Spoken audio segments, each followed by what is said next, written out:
And like that, we're live. Awesome. Welcome, everyone. If you're joining us out there, if not, if you're watching on the recording, thanks for checking us out. Have the pleasure to be speaking today with Crystal Marie McDaniels of Duke Energy. Yes. Hi to everyone. Quick intro. Crystal Marie McDaniels is a chaser of good, engaging, can't take your eyes or ears away stories. Yes. She's worked with major brands like Disney, Nestle, and Magnolia, and currently manages a Hispanic outreach strategy for Duke Energy. She especially enjoys sharing brand journeys in diversity and inclusion and corporate social responsibility. Crystal also writes about everyone's favorite uncomfortable topics, faith, politics, race, and relationships. Makes for good content, though. It does. Her work has been published nationally in the New York Times, The Root, Relevant Magazine, The Drum, and as well as local pubs. Crystal Marie holds a master's degree from University of Southern California and a BS from Howard University. So I have to ask you right off the bat there, how proud are you of Kamala Harris? You know, Howard graduates are notoriously very, so I'll say prideful. So yeah, even proud. before, Yeah. So I just want to say my apologies in advance to the next 4 years for all of those who will have to hear the reminder that your VP is a Howard University alumnus. So happy to keep it going. Own it. Yeah, no one should get tired of hearing that. Yes. Pride spilleth over. I love it. Yes. You had a topic with us at Digital Summit that's been pretty popular. Be a more inclusive marketer. Yes. Talk about that a little bit. Like, what were the things that you covered there? Yeah, so I think this is a topic that many people, when you think about multicultural strategy, that's something that's been in play for a long time. We've seen brands like McDonald's, Nike do it really well. However, over the past year or so, many brands, many individuals, marketers have been thinking, I feel like I'm not doing enough. What am I doing to best speak to our LGBTQ plus audience? What am I doing to speak to our people with varying abilities? What am I doing to best support people who may otherwise be underrepresented? And often these are your customers that we just haven't spent the time speaking to. And so I really wanted to lay out some really key, easy steps for people that are looking to be more inclusive, no matter where they are and their experience on that. And I hope that it has been helpful for some. And so, yeah, I think the topic is really important. And you know, we've seen a number of companies really investing in that. So your role at Duke Energy, and talk a little bit about your role and you know, the things that you're doing, why that is important to Duke Energy. Sure. So Duke Energy, because we're a utility, which sounds so boring, but it's something that everyone interacts with. Everyone who has light switches on your house, you have a utility, which means that we don't discriminate. We serve everyone. And so we wanted to make sure that as we were communicating our different programs, our different products and services, in addition to the primary utility, but as well as providing the bare services that we provide, we wanted to make sure that we were making sure that we were speaking to all the audiences and meeting them where they were. So just if we were in a competitive space, I mean, if you don't like us as your utility, there's not much you can do about it unless you move. But we wanted to make sure that we were speaking to folks regardless of where they were. Do they want to hear about outages on social media? Do they want to get a text alert? What is the medium that works best for them? What type of messaging works best for them? What are they most interested in hearing about? Are they interested in our renewable energy products? Are they more interested in how they can save money on their bill, which, as you might expect, is very important? Do they want to hear about our diversity and inclusion in the workplace? Is that something that is a high priority for them? So for the past couple years, we really took the time to create a very formal strategy for reaching out to our Hispanic customers. Mm-hmm. It's one of the fastest growing segments for us. In our headquarters here in Charlotte, North Carolina, I think 15% of our community is Hispanic or Latino, or Latin. And so we wanted to make sure that when we're speaking to those audiences, we're also listening and we're making sure that we're speaking to them, not just translating things to Spanish. Many of our customers still want to speak English, but we want to make sure that we're speaking to them in a message and a tone that resonates and helps them understand that we are really here to serve them.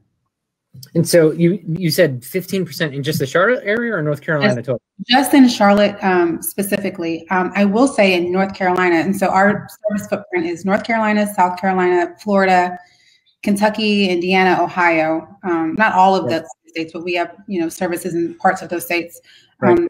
In North Carolina specifically, the Hispanic population is, unlike in other states, where it tends to be concentrated in really urban cities like a Los Angeles, Mm-hmm. Francisco. In North Carolina, many of our Hispanic communities are in our suburban and rural communities. So that's also a specific market that we like to speak to, not just the folks with the high-speed internet, but to our rural customers and making sure they know how to best get in touch with us, and probably most importantly, know where to find us if there's an outage and how we can get it fixed. Yeah, that's interesting. You're right, because most people, when they think, you know, the Hispanic population and marketing, it is centered around those urban areas. Yeah. But I didn't know that about North Carolina, so learned something new. Did not know that. And Florida's really big Hispanic community. Yes. So that is where our largest Hispanic customers are, for sure. Yeah, absolutely. A couple other questions for you. We want to get into that a little bit with your role. I know that your background with nonprofit advocacy. How does diversity and inclusion show up in the way you approach marketing, Duke Energy? Like, what have you brought to the table, and what is really important for you there? So I want to say this with a lot of, hopefully with some grace, and hopefully it's heard well by other folks who may work at Duke Energy. The average age of our employee is 58. And when I started at Duke Energy, I would meet someone and they say, oh, I've been here for 8 years, so barely any time.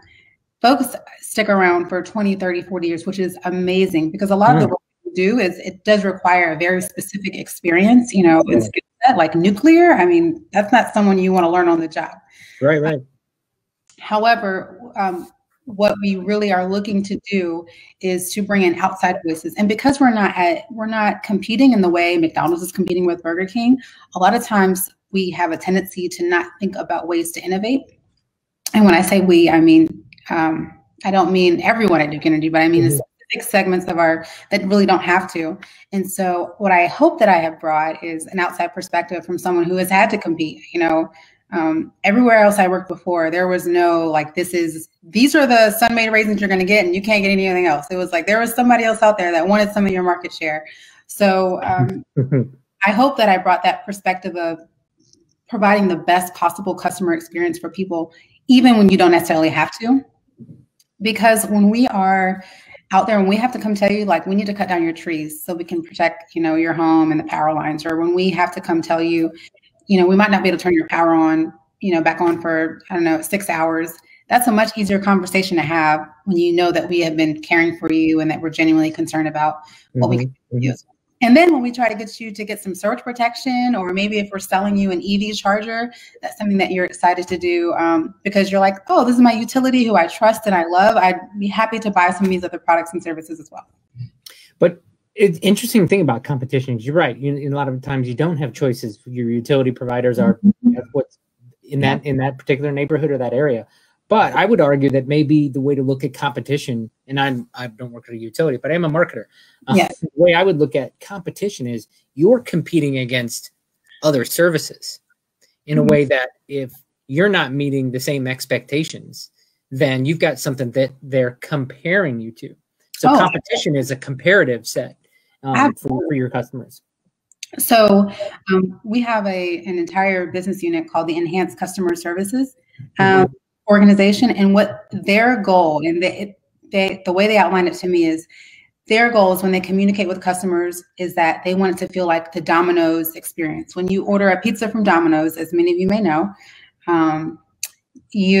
there's like a tracker that will tell you what's going on. We're putting the toppings on the pizza. It's going in the oven. Mark is taking it out. It's being loaded in the truck. Like, you can see at every moment where your pizza is. And that is really what customers have come to expect. They expect that from their grocery delivery. Certainly I do.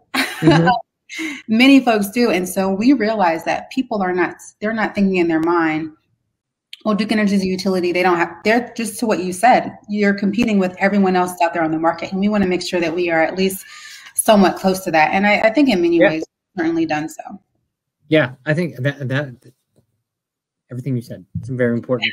And it's a thing that, or an area of marketing or even communications that I think a lot of people don't think about when they think of, like, you started off when you said Duke Energy, utility, boring company, but there's a lot that goes into it. There's so much happening now. Like, now is an extremely exciting time to be in the utility industry. All of the things we're doing in renewable energy, our goal of being at net zero carbon emissions, we get to play a big role in making sure that happens. So let's talk about that. What are some of the biggest challenges in marketing renewables? One of the challenges is, well, number one, in the Southeast, we already have I think we provide the cheapest electricity by kilowatt in the country. So this isn't like a Los Angeles where, which is where I lived before, actually. So I have a little bit of perspective. Mm-hmm. This isn't like Los Angeles where people are getting these huge, large bills, and they're getting, they're ridiculous bills. So we already mm-hmm. have a relatively affordable product. And so a large push for people to be invested in our renewable energy products or into some of the services that we offer, like an energy subscription service, which I'm happy to explain to you, is just getting people to understand the value of it. Because at the end of the day, people care about the environment, but most folks are motivated by how it affects their wallet. So people are like, sure, I'll take some wind and solar energy. I don't know how it works, but I'll take it if it costs less. Right now, it's already so inexpensive. That's one of our challenges. I find that interesting because a brand that I worked at previously, we were looking at in organics. The company was moving into organics, and everyone would tell you that they want an organic product.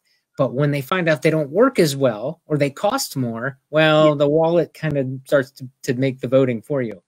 The organic deodorant gets you. Yeah. It seems like a good idea, and then, you're in the middle of a meeting, you're like, is that me? Right? It was a good idea at the time. Yes. That's funny. I saw a interview. Your CEO was recently in Time Magazine, and yes. Lynn Good. So you got female CEO. Fantastic. Yeah. And one of the things that she talked about was this kind of struggle. Let's talk about sort of like the organic or that community that says, you know what, we want renewable energy, we want it today, and they're at no cost. But then you've got the underserved population that's like, whoa, how much is this costing me?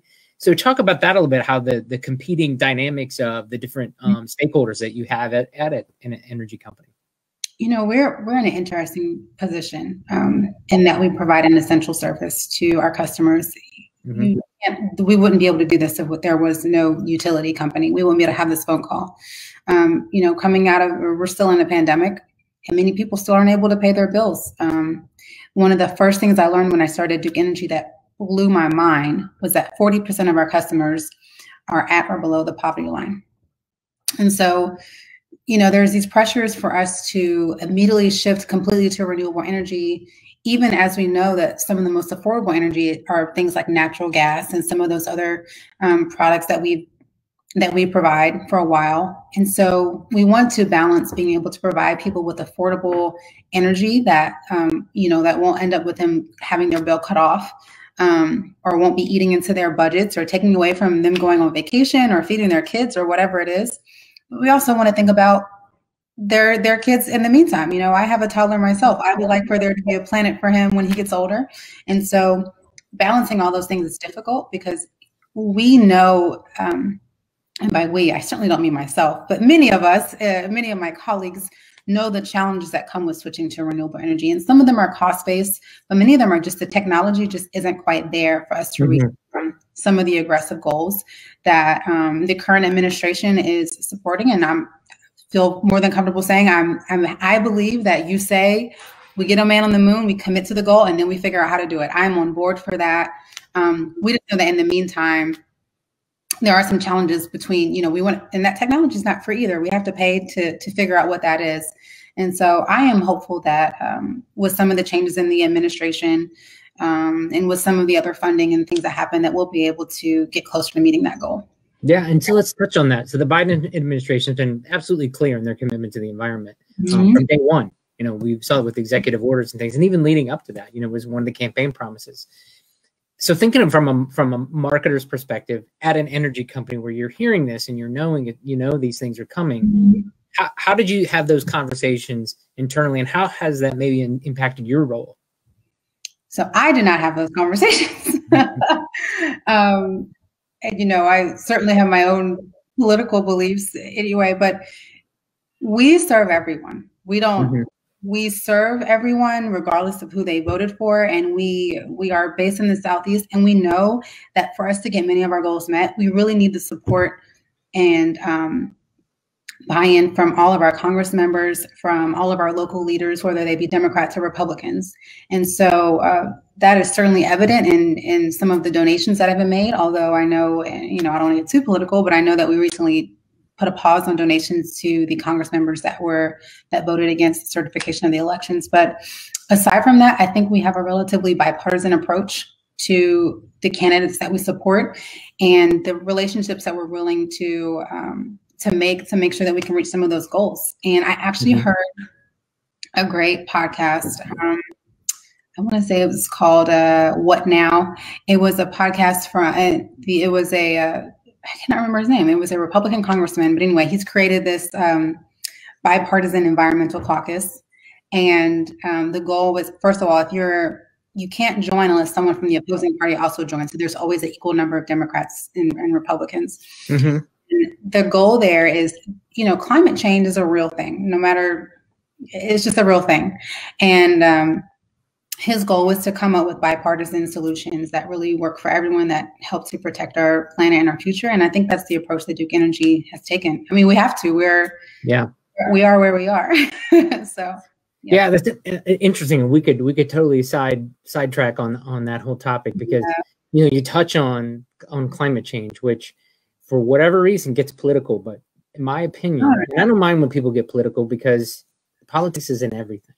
It really is.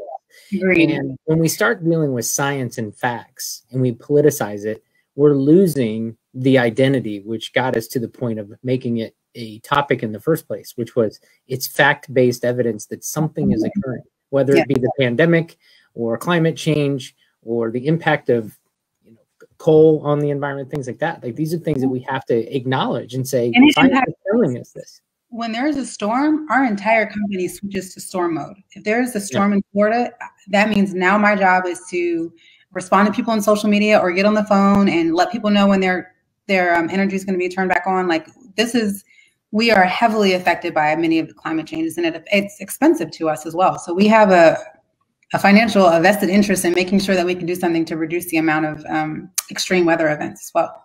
Yeah, and I saw I think it was in your bio, talked about do you work with like the meteorology? You have like a meteorology department there, right? Yes, there is. I saw that somewhere. Yeah, my daughter's studying it, so it caught my eye. Yes, there is an internal meteorology department. It's actually very cool. I don't know if people external to us can access it, but within our internal system, you can kind of click through, and it's like the Weather Channel on steroids, and they are just tracking everything. Whenever there's a storm anywhere in the Southeast, I do not look to CNN to tell me what's going on. I go right there. They tell me exactly what's going on, and it's a really cool, nerdy perk to being a Duke Energy employee. Right. That would be. I would probably be peeking at that way too much. Would you focus on your job and get off? The folks in Florida love it. Yeah. I bet. Hey, speaking of nerdy, let's get a little nerdy. I understand you drive a Tesla and you love to talk about electric vehicles. So I speak as well as I can. Yes. All right. So let's get into them. So, GM announced they want to transition to all electric vehicles by 2035. Aggressive. But fantastic, right? What are your thoughts on that? What I heard, I almost didn't believe it. One of the things that, I don't know if it bothered me, but that made me a little sad about it is, I recall a few years ago in a previous administration, I believe it was the Obama administration, all of these aggressive, I believe there were targets as far as the miles per gallon for cars, and cars were going to have to be cleaner. They were just going to have to do it by, and like the Gas for Clunkers program stuff. Yeah, like 2025 or something like that. And then we have the Trump administration, which basically reversed all that as a result of lobbying from the GM CEO, who is the same GM CEO that we have now, that just decided all electric by 2035. So on the one hand, I'm really happy that it's happening. On the other hand, I'm just like, you made this so difficult. It didn't have to be this way. I have my thoughts about the new logo, but at the end of the day, all that matters is that they're doing that. And I expect some of the other automakers to continue to increase their investment there. And the benefit to Duke Energy is very obvious. I won't keep it a secret.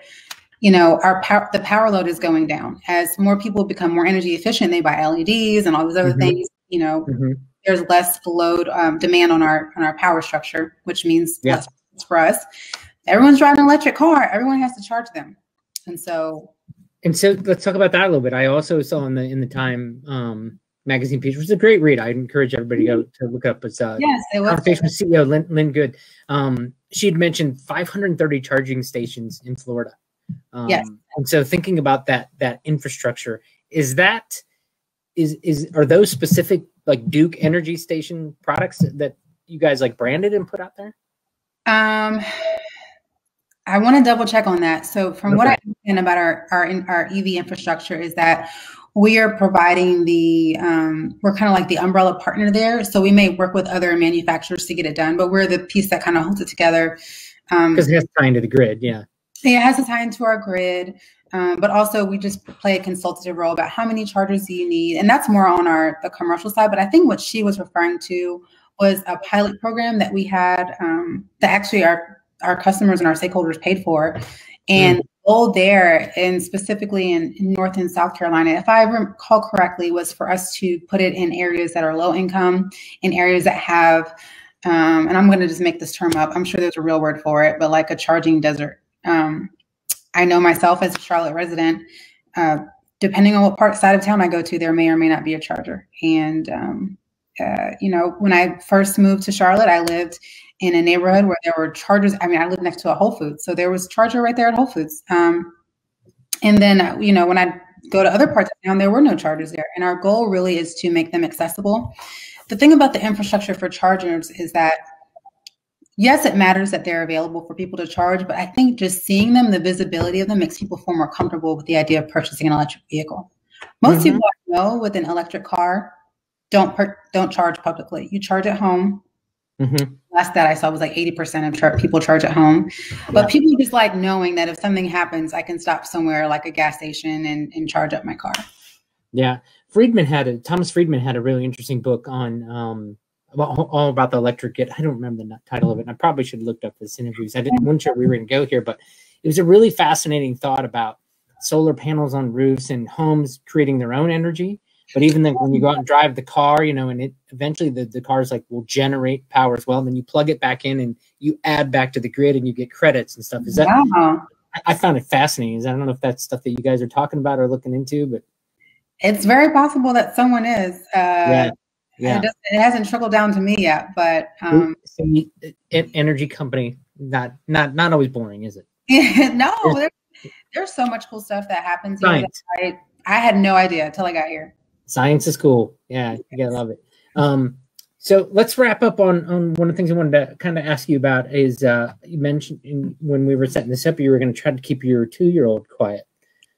Yes. So you got how many kids you have?